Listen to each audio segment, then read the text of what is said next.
Hi అండి, అందరికీ నమస్కారం. Welcome to my YouTube channel Saoji Krish. ముందుగా అందరికీ సంక్రాంతి కనుమ శుభాకాంక్షలు అండి. ఎప్పటిలాగే ఈరోజు కూడా నేను మీ ముందుకు మంచి టిప్స్తో అయితే నేను మీ ముందుకు వచ్చానండి. వీడియోని ఎక్కడ కూడా స్కిప్ చేయకుండా లాస్ట్ వరకు చూడండి. మీకు ఏ టిప్ నచ్చింది అనేది మాత్రం కామెంట్ సెక్షన్లో తెలియజేయడం మాత్రం మర్చిపోద్దండి. చాలా యూస్ఫుల్ అయ్యే టిప్స్ ఉన్నాయండి, చాలా బాగుంటాయండి టిప్స్ అన్నీ కూడా. ఫస్ట్ టిప్లోకి వెళ్దామండి. ఇలా కమ్మలు అనేవి మనం పెట్టుకుంటాం కదండి, ఒక్కొక్కసారి బెరడ అనేది లూజ్ అయిపోతుందండి. అలాంటప్పుడు ఎక్కడ పడిపోతుందో అని భయంగా ఉంటుంది కదండి. మనకే కాదండి, పెద్దవాళ్ళకే కాదు, పిల్లలకి పెట్టాలన్నా కూడా మనం భయపడుతుంటాం కదండి. ఎందుకంటే బెరడ అనేది ఎక్కడ లూజ్ అవుతుంది, ఎక్కడ కింద పడిపోతుందో అని చెప్పి భయపడుతూ ఉంటాం కదండి.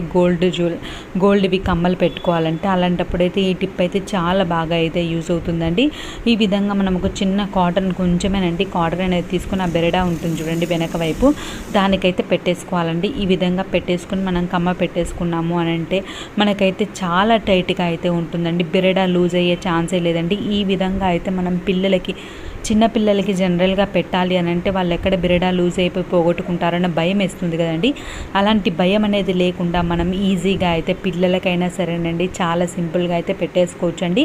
తప్పకుండా అయితే ట్రై చేయండి. జస్ట్ కొంచెం కాటన్ అనేది పెట్టేసుకొని మనం పెట్టేసుకున్నాము అని అంటే బెరడా అనేది మనకి ఎంత తీసినా కూడా చాలా టైట్గా అయితే ఉంటుందండి, లూజ్ అయితే అస్సలు అవ్వదండి. తప్పకుండా మనకి కమ్మలు లూజ్ అయినా అది ఉపయోగపడుతుందండి. అంతేకాకుండా పిల్లలకి పెట్టాలన్నా కూడా ఉపయోగపడుతుందండి. తప్పకుండా అయితే ట్రై చేయండి. ఇప్పుడు ఒకసారి నెక్స్ట్ టిప్లోకి వెళ్దామండి.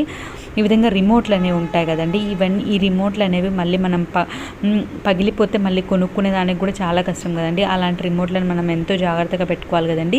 అది పిల్లలు ఉండే వాళ్ళకైతే చాలా పెద్ద ప్రాబ్లం అండి. వాళ్ళకి తెలియక ఊరికే కింద పడేస్తుంటారు, అది పగిలిపోయే ఛాన్స్ ఉంటుంది కదండి. అలా లేకుండా ఉండాలి అని అంటే ఈ టిప్ అయితే చాలా బాగా అయితే యూజ్ అవుతుందండి. ఈ విధంగా రిమోట్కి వచ్చేసరికి 2 రబ్బర్ బ్యాండ్స్ అనేవి తీసుకొని వేసేసుకోవాలండి. ఫ్రంట్ టు బ్యాక్ నేను చూపించాను చూడండి.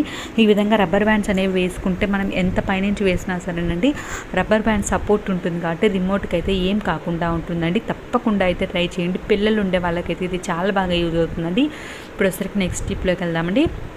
మీరు చూస్తున్నారు కదండి సిరప్ అండి. ఇది పిల్లలు ఉండే వాళ్ళకైతే ఖచ్చితంగా సిరప్ అనేది ఎక్కడికైనా క్యారీ చేయాల్సి వస్తుందండి. అలా క్యారీ చేసుకుని వెళ్ళేటప్పుడు ఆ సిరప్ అనేది కారిపోతుందేమో, మొత్తం అవుతుందేమో, మనం దేంట్లోనే పెట్టుకుంటే మొత్తం అంటుతుంది కదండి. అలా లేకుండా ఉండాలంటే ఈ సింపుల్ టిప్ అయితే ట్రై చేయండి. అంతేకాకుండా మనకి పగిలిపోయే బాటిల్స్ ఉంటాయి కదండి. ఇప్పుడు సిరప్ బాటిల్స్ అనేవి కొన్ని పగిలిపోతుంటాయి. అలాంటి పగిలిపోయే బాటిల్స్ మనం క్యారీ చేయాలన్నా కూడా చాలా భయం వేస్తుంది కదండి. అలా ఉన్నప్పుడు మనం చూస్తున్నారు కదండి, ఈ విధంగా మనకి అయిపోయిన ట్యాబ్లెట్స్ కవర్స్ ఉంటాయి చూడండి, దాన్ని అయితే ఇలా చుట్టేసుకుని ఒక రబ్బర్ బ్యాండ్ వేసుకున్నాం అనుకోండి, మనం ఎంత పైనుంచి వేసినా సరేనండి అది పగిలిపోయేదైనా సరేనండి ఆ సపోర్ట్ అనేది ఉంటుంది కాబట్టి అది స్ట్రాంగ్గా ఉంటుంది కదండి. ట్యాబ్లెట్స్ కవర్ అంటే చాలా స్ట్రాంగ్గా మందంగా ఉంటుంది కాబట్టి మనకి పగిలిపోయే ఛాన్స్ అనేది లేదండి. మీరు పగిలిపోయే బాటిల్స్ని ఎలా క్యారీ చేయాలి అని ఆలోచిస్తుంటే మాత్రం ఈ టిప్ అయితే ఒక్కసారి అయితే ట్రై చేయండి. జర్నీలకు వెళ్ళేటప్పుడు అయితే ఈ టిప్ అయితే చాలా బాగా యూజ్ అవుతుందండి. తప్పకుండా చిన్నపిల్లలు ఉండే వాళ్ళకైతే మరీ యూజ్ అవుతుందండి. ఒక్కసారి ఈ విధంగా అయితే ట్రై చేయండి. మీరు ఎలా పెట్టుకున్నా సరేనండి బాటిల్ అయితే పగిలిపోయే ఛాన్సే లేదండి. చాలా నీట్గా అయితే ఉంటుందండి. తప్పకుండా అయితే ట్రై చేయండి. ఇప్పుడు వచ్చరికి నెక్స్ట్ టిప్లోకి వెళ్దామండి.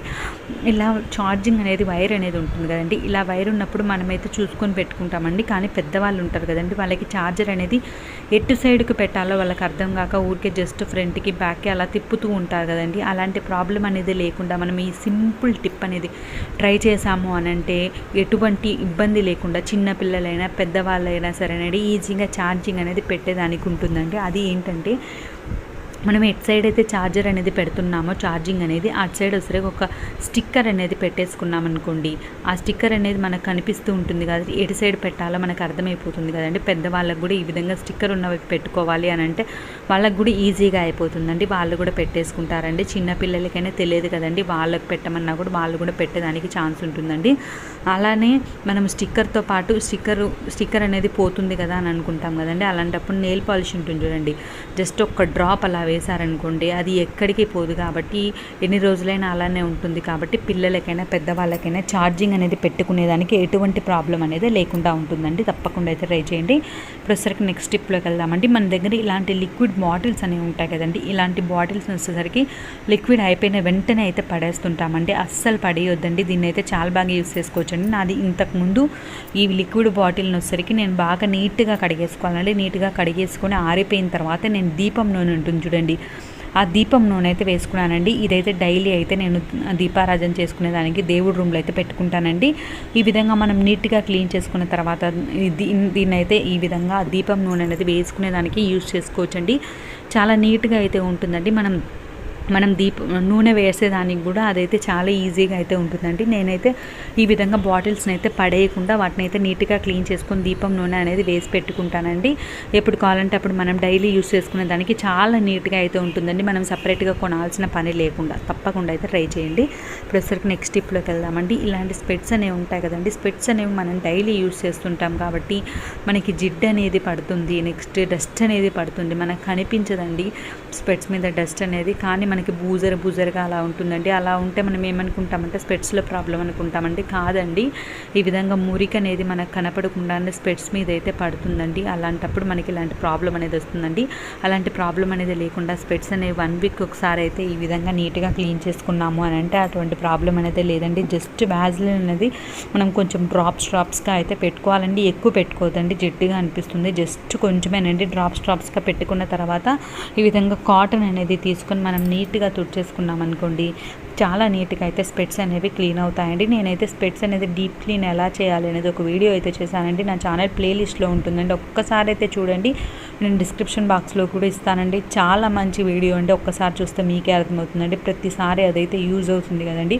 స్పెట్స్ అనేవి ఇప్పుడు మన డైలీ లైఫ్లో ఒక పార్ట్గా అయిపోయాయండి. చిన్నపిల్లల నుంచి పెద్దవాళ్ళ వరకు స్పెట్స్ అనేవి వస్తున్నాయి కదండి. అలాంటప్పుడు వాటిని మనం నీట్గా పెట్టుకున్నామంటే మన కళ్ళకు కూడా సేఫ్గా ఉంటుందండి. తప్పకుండా అయితే ట్రై చేయండి.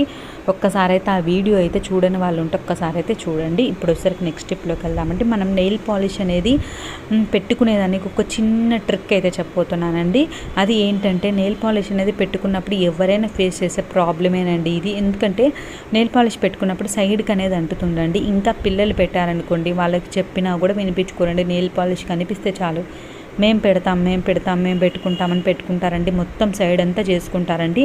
అటువంటి ప్రాబ్లం అనేది లేకుండా ఉండాలంటే ఒక్క వ్యాజ్లైన్ అండి. జస్ట్ మనం నెయిల్ పాలిష్ అనేది పెట్టుకుంటున్నాము అని అన్నప్పుడు మనకి చుట్టూ అనేది వ్యాజ్లైన్ అనేది అప్లై చేయాలండి. ఇది జెల్ కాబట్టి వ్యాజ్లైన్ మీదైతే నెయిల్ పాలిష్ అనేది ఉండదండి.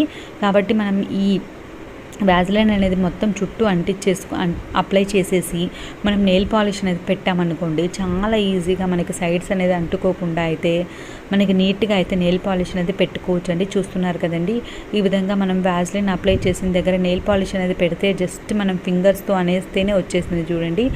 ఈ విధంగా అయితే మనకి నీట్గా అయితే నెయిల్ పాలిష్ అనేది పెట్టుకునేదానికి ఈ టిప్ అయితే చాలా బాగా అయితే యూజ్ అవుతుందండి. చూస్తున్నారు కదండి, చాలా సింపుల్గా చాలా ఈజీగా అయితే మనం నెయిల్ పాలిష్ని అయితే పెట్టుకోవచ్చండి. తప్పకుండా ట్రై చేయండి. ఈ టిప్స్ అన్నింటిలో మీకు ఏ టిప్ నచ్చింది అనేది మీ అభిప్రాయం అయితే కామెంట్ సెక్షన్లో తెలియజేయండి. నాదొక చిన్న రిక్వెస్ట్ అండి, వీడియోని ఇప్పటివరకు లైక్ చేయని వాళ్ళు ఎవరైనా ఉంటే తప్పకుండా లైక్ చేయండి. మీ ఫ్రెండ్స్కి ఫ్యామిలీ మెంబర్స్కి షేర్ చేయడం మాత్రం మర్చిపోవద్దండి. మీకు యూస్ఫుల్గా అనిపిస్తే, మీ ఫ్రెండ్స్కి కూడా యూస్ఫుల్గా అనిపిస్తుంది అనుకుంటే తప్పకుండా వాళ్ళకు కూడా షేర్ చేయండి. ఫస్ట్ టైం నా ఛానల్ చూసే వాళ్ళైతే ఇప్పటివరకు సబ్స్క్రైబ్ చేసుకొని వాళ్ళు ఎవరైనా ఉంటే తప్పకుండా సబ్స్క్రైబ్ చేసుకోండి. పక్కనే బెల్ ఉంటుందండి, అది హిట్ చేశారంటే నేను పెట్టేవన్నీ మీకు వెంటనే వస్తాయండి. మీరు వెంటనే అయితే చూసేయచ్చండి. నా ఛానల్లో అయితే మంచి మంచి టిప్స్ అన్నీ ఉన్నాయండి. ఒక్కసారి అయితే నా ఛానల్ని చూడండి. చూసి మీకు నచ్చితేనే మీ ఫ్రెండ్స్కి ఫ్యామిలీ మెంబర్స్కి అయితే షేర్ చేయండి. చూస్తున్నారు కదండి, ఈ విధంగా అయితే నెయిల్ పాలిష్ అనేది మనం చాలా సింపుల్గా ఈజీగా అయితే పెట్టేసుకోవచ్చండి. ఇప్పుడు నెక్స్ట్ టిప్లోకి వెళ్దామండి. బియ్యం అనేది మనం తెచ్చుకుంటాం కదండి, ఎక్కువగా తెచ్చుకుంటాం కదండి. అలాంటప్పుడు చాలా త్వరగా అయితే బియ్యంలో అయితే చెక్క పురుగులని, తెల్ల పురుగులు అనేవి పట్టేస్తాయండి. అలా పట్టకుండా నీట్గా అయితే ఉండాలి అని అంటే మనం బియ్యం బస్తా అనేది ఓపెన్ చేస్తాం కదండి. నీట్గా పురుగులు పట్టకుండా ఉండాలంటే, గాలికి పురుగులు అనేవి వచ్చేస్తాయి కదండి, అలా లేకుండా ఉండాలి అనంటే ఈ టిప్ అయితే చాలా బాగా యూజ్ అవుతుందండి. 2 టిష్యూస్ అయితే తీసుకున్నానండి. దాంట్లోకి వచ్చరికి కొంచెం మిరియాలు అయితే వేసుకోవాలండి. వేసుకున్న తర్వాత కొంచెం పసుపు అనేది వేసుకోవాలండి. వేసుకున్న తర్వాత పొట్లం మాదిరి అయితే మనం కట్టేసుకోవాలండి. కట్టేసుకొని రబ్బర్ బ్యాండ్ వేసుకోవాలండి. ఇలా వేసుకొని మనం బియ్యం సంచిలో పెట్టుకున్నాము అనంటే ఎన్ని రోజులు ఉన్నా సరే అండి పురుగు అనేది పట్టకుండా ఉంటుందండి. తప్పకుండా ఒక్కసారి అయితే ట్రై చేయండి. మనం ఈ విధంగా బియ్యం బస్తా అనేది తెచ్చేసుకొని అలానే ఓపెన్ చేసి పెట్టుకున్నాం అనుకోండి, మనకి పురుగులు అనేవి వస్తుంటాయి, మళ్ళీ ఏ ఒకటి పడడం అలా ఉంటుంది కదండి. అటువంటి ప్రాబ్లం అనేది లేకుండా ఉండాలంటే ఒక్కసారి అయితే నేను మీకు చూపిస్తానండి. ఈ విధంగా మనం ఎన్ని ఎన్ని కేజెస్ బియ్యం అయినా సరేనండి, మనం బస్తాలు తెచ్చుకుంటాం కదండి. ఒక్కోసారి ఎక్కువ మంది ఉన్నప్పుడైతే బస్తాలు అనేవి తెచ్చిపెట్టుకుంటాం కదండి. అలాంటప్పుడు ఎక్కువ పురుగులు అనేవి పడతాయి కదండి. అలా పట్టకుండా ఉండాలి అని అంటే ఈ టిప్ అయితే మనకి చాలా బాగా యూజ్ అవుతుందండి. మనం బియ్యాన్ని బట్టి ప్యాకెట్స్ అనేవి తయారు చేసి పెట్టుకుంటే సరిపోతుందండి. ఇలా ఓపెన్గా వదిలేసాము అని అంటే ఏవో ఒకటి లోపలికి పోవడం జరుగుతుంది కదండి. అలా లేకుండా ఉండాలి అని అంటే జస్ట్ ఒక బ్యాంగిల్ అనేది మనం తొడిగేసామనుకోండి, మనకి స్పేస్ అనేది ఉండదండి.